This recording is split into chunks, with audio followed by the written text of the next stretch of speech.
Vamos ver agora então o exercício 29 da página 127. Portanto, neste exercício, vou passar a ler, unindo os pontos médios de arestas consecutivas de um cubo, obtivemos o cubo octaedro da figura. Sabe-se que o sólido é constituído por 14 faces, 6 faces são quadrados e 8 faces são triângulos. Duas das faces já estão numeradas com os números 1 e 2. 29.1. O que é que nós temos então no 29.1? Diz o seguinte. Portanto, pretende-se numerar as 14 faces do poliedro com os números de 1 a 14. Um número diferente em cada face. De quantas maneiras podemos numerar as 12 faces do poliedro que ainda não estão numeradas com os restantes 12 números, de forma a que as faces que são quadrados fiquem só com números primos? Portanto, no 29.1a, este é um problema de contagem, não é um problema de probabilidade. Queremos saber de quantas formas diferentes podemos numerar as restantes 12 faces do sólido, ficando apenas números primos nos quadrados. Ora, pensando nos números de 1 a 14, que números são primos? Temos então o 2, o 3, o 5, o 7, o 11 e o 13. Okay? Estes são os números primos que temos de 1 a 14. Depois, faces quadrados, quantas é que nós temos? Ora, vamos por aqui então. Portanto, faces quadrados, nós temos exatamente 6, não é? E faces triângulos,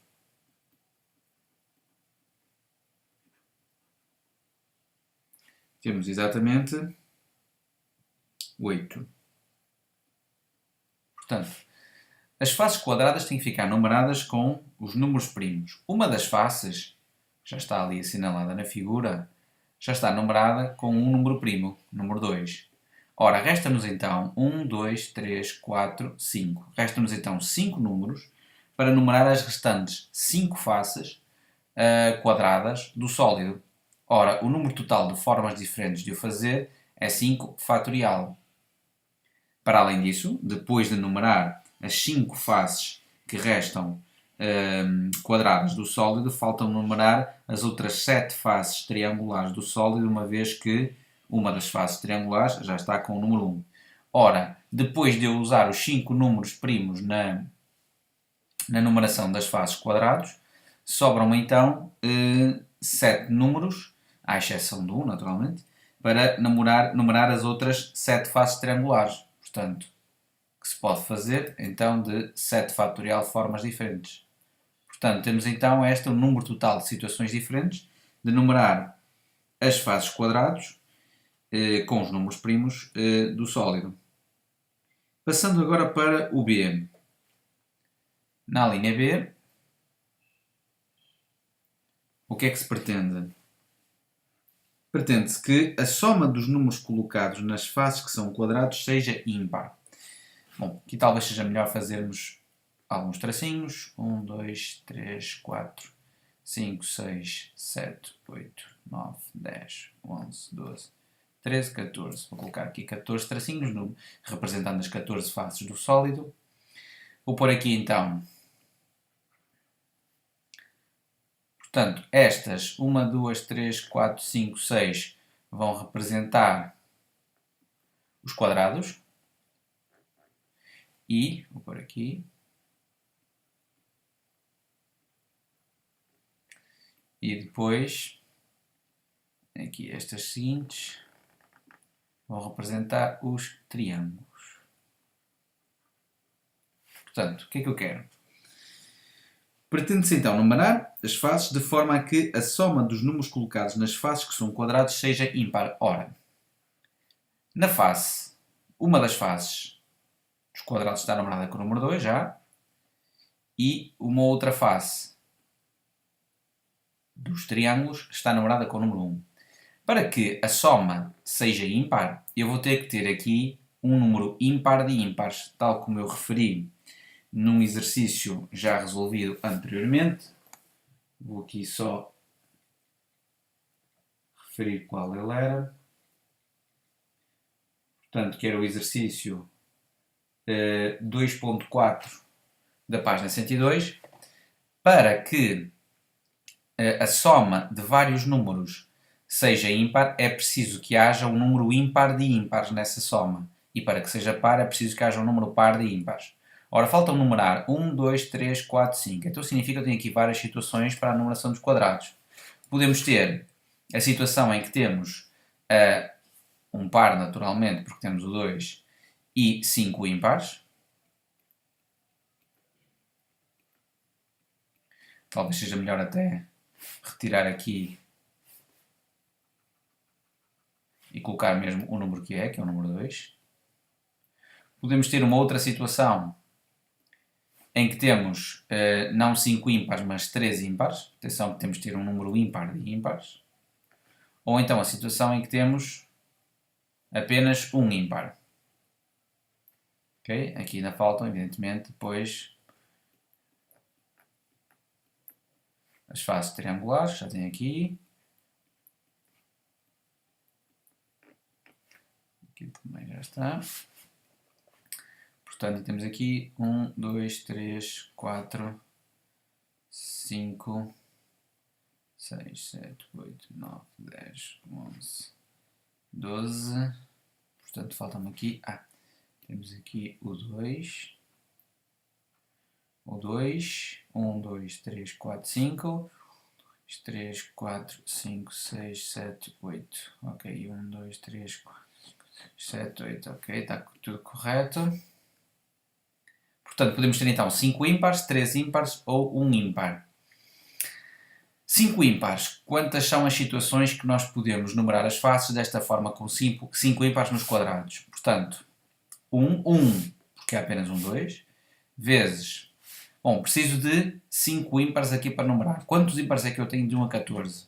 De 1 a 14 temos o 1, o 3, o 5, o 7, o 9, o 11 e o 13. Portanto, são 7 ímpares. Como eu já gastei aqui 1 para numerar aqui esta face triangular, ficam 6 ímpares. Preciso desses 6 ímpares, escolher 5 e ordenar esses 5. Então ficam arranjos de 6, 5 a 5. Portanto, o que eu estou a fazer é, dos 6 ímpares que eu tenho disponíveis, vou escolher 5 e ordenar esses 5 aqui na numeração dos quadrados. Depois, sobram-me exatamente 7 números, depois de fazer essa escolha, 7 números para colocar aqui nestas 7 faces, havendo 7 fatorial formas diferentes de o fazer. Nesta situação aqui, vou primeiro, portanto, temos uma escolha possível para o número 2, já está ali. Depois precisamos de 3 ímpares. Então, primeiro vou fazer a escolha dos ímpares. Isto é, dos 6 ímpares que eu tenho disponíveis, vou escolher 3. Depois de escolher dos 6 ímpares 3, vou escolher 2 dos pares para colocar nas restantes 2 posições que faltam. Então, para isso, vou aos pares. Os pares também têm o 6, uma vez que são 7 pares, mas já gastei aqui o 2, portanto ficam 6. E, portanto, dos 6 pares, escolho 2. Depois de ter escolhido os 3 ímpares e os 2 pares, falta-me fazer apenas a ordenação deles, ou seja, 5 fatorial, para ordenar aqui todos estes 5 números, vezes 7 fatorial, que são a ordenação dos restantes 7 números nas faces triangulares. Para além disso, temos ainda o último caso em que temos apenas um ímpar. Portanto, temos o número 2, depois dos 6 ímpares escolhemos 1 e dos 6 pares escolhemos 4. Portanto, falta-nos colocar aqui 4 pares. Ora, depois fazemos essa escolha, ordenamos os 5 elementos escolhidos aqui na numeração das faces quadradas e, finalmente, pegamos nos restantes 7 números e ordenamos esses 7 números aqui nas faces triangulares. Portanto, o número total de situações será dado pela soma de todos estes produtos. Portanto, será este valor que está aqui, mais este valor que está aqui, mais este valor que está aqui. Teremos então um número total de situações diferentes de numerar as faces do sólido. Relativamente ao 29.2, o que é que diz? Pretende-se pintar as 14 faces do sólido dispondo de 15 cores diferentes. Azul ciano, magenta, amarelo, preto, dourado, cinzento, verde, azul turquesa, azul celeste, azul marinho, púrpura, rosa, vermelho, lilás e laranja. Cada face é colorida com uma só cor. Portanto, vou só aqui colocar então 29.2. Portanto, vou só colocar aqui o número de cores disponíveis. Ora, dispomos então de 15 cores.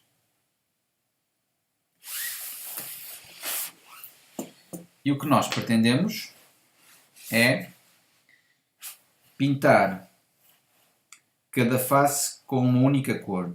Atenção que, ao dizer que se pretende pintar cada face com uma única cor, isso não significa que as faces tenham que ser pintadas de cores diferentes. Significa que eu não posso pintar a mesma face de cores diferentes.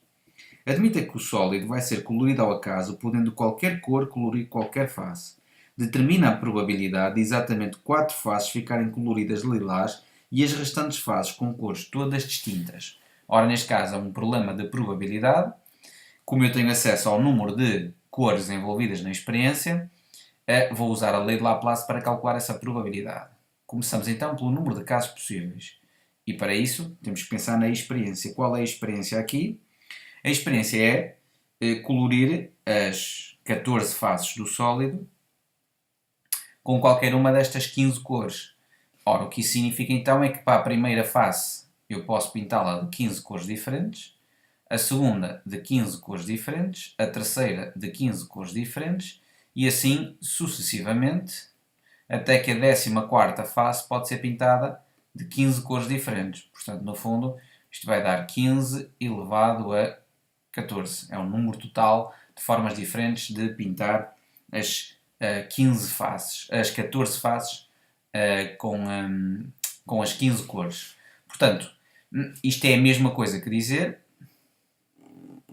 que aquilo que eu pretendo fazer aqui nesta experiência é, das 15 cores, escolher 14, ordenar as 14, porque de facto se eu pintar a face 1, por exemplo, de lilás e depois a face 2 de dourado, é diferente de pintar a face 1 de dourado e a face 2 de lilás. Portanto, a ordem também interessa. Portanto, para além da escolha das 14 cores de entre as 15, é preciso ordenar essas 14 e ainda tenho a possibilidade de poder repetir cores. Por isso, podemos também pensar nos arranjos completos de 15, 14 a 14 e daí temos ali o 15 elevado a 14. Em termos de número de casos favoráveis, o que é que se pretende? O que é que eu quero que aconteça? Quero que 4 faces fiquem pintadas com lilás e as restantes com cores todas distintas. Portanto, para pintar 4 faces de lilás, a primeira coisa que temos que fazer é olhar para as 14 faces do sólido e escolher as 4 que vou pintar de lilás. Ora, é evidente que aqui basta-me fazer uma escolha, não tenho que pensar na ordenação, uma vez que se eu pintar, por exemplo, a face 1 e a face 2 de lilás, isso é exatamente igual a pintar a face 2 e a face 1 de lilás, isto é, as trocas entre as cores da face 1 e da face 2, como são exatamente a mesma cor, seria exatamente o mesmo caso, portanto é só um problema mesmo de escolha, não um problema de ordenação. Portanto, das 14 faces, escolho as 4 que vão ser pintadas de lilás e depois, das restantes 10 faces, o que eu tenho que fazer é olhar para as 14 cores que me restam, porque no fundo eu já usei uma cor, a lilás, das 14 cores que me restam, e eu vou ter que escolher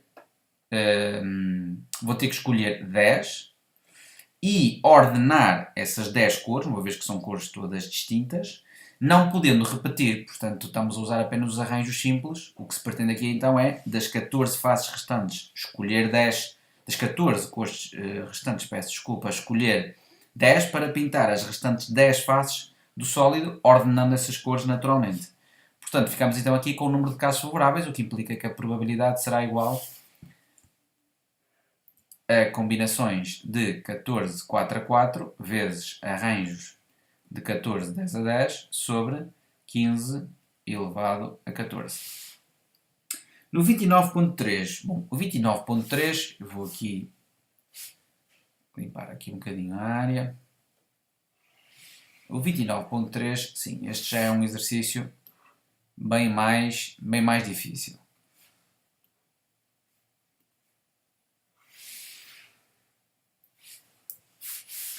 Então diz o seguinte: Determine o número de diagonais espaciais deste poliedro. O que é uma diagonal espacial? Uma diagonal espacial é, no fundo, talvez seja melhor dar aqui um exemplo. Imaginem que eu tenho um prisma hexagonal.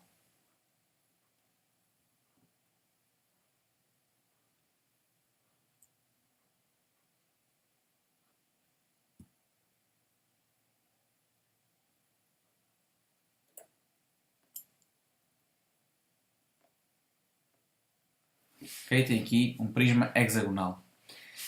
Imagine que eu quero determinar quantas faces, quantas diagonais espaciais tem este sólido. O que é uma diagonal espacial? É um segmento de reta que une dois vértices do prisma, mas dois vértices que não estejam na mesma face. Ora, como é que eu contabilizo? Neste caso aqui, eu contabilizaria pensando no total de segmentos de reta que eu consigo fazer com estes 12 vértices, ou seja, para eu formar um segmento de reta, dos 12 vértices escolho 2, mas depois tinha que retirar o quê? Tinha que retirar as diagonais faciais, e por exemplo, diagonais faciais temos aqui este vértice a este vértice, é uma diagonal facial. Neste caso, esta diagonal facial é uma diagonal da base, depois temos aqui uma diagonal da face lateral também. Portanto, ia tirar o número total de diagonais faciais. Olhando para as bases, é fácil contabilizar o número de diagonais. Dos 6 vértices que compõem a base, tenho que escolher 2. Mas reparem que eu, se dos 6 escolher 2, posso escolher estes 2 e aí produzo uma diagonal espacial. Uma diagonal facial, peço desculpa. Mas podemos, por exemplo, se eu escolher 2 consecutivos, na verdade estou a produzir é uma aresta e não propriamente uma diagonal. Então, destes 6 combinações 2 a 2, tenho que tirar 6 casos, que são no fundo os lados aqui do polígono que representa a base. Ora, como eu tenho duas bases, tenho que multiplicar isto por 2. E ainda vou retirar aqui as diagonais faciais das faces laterais, que são 2 por cada face lateral. Como existem 6 faces laterais, temos aqui 2 vezes 6. Portanto, o que nós temos aqui contabilizado, no fundo, são um número total de diagonais faciais, que não me interessam para as diagonais espaciais. Para além disso, ainda temos que retirar as arestas, que são exatamente 6 na parte de cima, 6 em baixo e 6 laterais. Portanto, 6 vezes 3. Ora, este número que aqui está daria então um número total de diagonais espaciais. Aplicando esta ideia aqui ao nosso sólido, o nosso sólido tem exatamente 4 vértices em cima, 4 vértices em baixo e ali na linha central tem mais 1, 2, 3, 4. É mais 4. Portanto, ele tem 4 e 4, 8 e 4, 12. Tem 12 vértices. Ora, portanto, dos 12 vértices, o que eu vou fazer é escolher 2 deles para formar um segmento de reta. No entanto, vou ter que retirar as diagonais faciais e as arestas. Olhando para as diagonais faciais, reparem que cada triângulo e cada quadrado, que são as faces aqui do meu sólido, o triângulo não tem nenhuma diagonal facial. O quadrado tem 2 diagonais faciais. E, portanto, como eu tenho exatamente 6 quadrados, e se cada quadrado tem 2 diagonais faciais, então o número total de diagonais faciais são 6 vezes 2. Okay? Para além disso, ainda tenho que retirar as arestas. As arestas são 4 do quadrado de cima, 4 do quadrado de baixo, e mais 4. E mais 4, exatamente de cada um dos 4 quadrados que estão ali no meio, que estão na mesma direção que o quadrado que está numerado com o 2. Portanto, temos 1, 2, 3, 4, 5, 6 quadrados. Cada quadrado tem 4 arestas. Então, no fundo, temos 6 vezes 4 arestas, que são para retirar aqui a este total de segmentos de reta que eu consigo fazer com os 12 vértices. Ora, sendo assim, então, se temos aqui as diagonais faciais e aqui as arestas. Então temos aqui o número total de diagonais espaciais. Ok? Pronto, sendo assim, está o exercício feito. Alguma dúvida? Na aula podemos esclarecer aquilo que vocês pretenderem, tá bom?